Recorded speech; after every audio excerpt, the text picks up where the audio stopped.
Hi everyone, welcome back to Strings and Threads. Today I'm going to show you how to add a Suzette border stitch to your crochet projects. It's a really clean, beginner-friendly edging that works beautifully on things like blankets, washcloths, and scarves. I'm working this border into a simple single crochet square so the texture of the Suzette stitch really stands out and is easy to follow. For this tutorial, you'll need yarn of your choice. I actually attached a different color yarn for the border just so that the border pops a little bit more.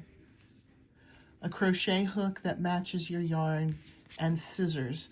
I already have a single crochet square made and I'll be adding the border directly to it. The Suzette stitch is worked by placing a single crochet and a double crochet in the same stitch. Single crochet, double crochet,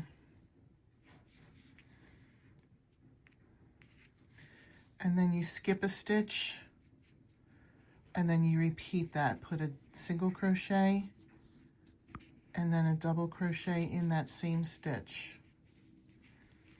I'm weaving my tails in as we go. I like to do that because I don't like dealing with sewing them in later. And then you skip a stitch, and then you single crochet, double crochet. Do that all the way to the corner, and then I'll show you what we do once we reach a corner. Now that we're at the corner, we're going to put multiple Suzette stitches in the corner to bring it around. So my second to last stitch had the Suzette stitch in it. So I'm just going to go right into the corner stitch and put a Suzette stitch in. And then I'm going to go ahead in the same corner stitch and do one more Suzette stitch. It helps round off the corner. And now I'm going to continue along the side. The side may not have as much, you can't see it as well as on the other edges, but you're still going to do single crochet, double crochet, and then leave a small space like you were skipping a stitch. So I would skip this and I'd go right into here. Single crochet, double crochet. Now you can go all the way around.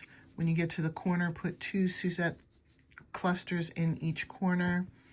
And then when you get to here, you join with a slip stitch to the very first. And that's the finished Suzette stitch border.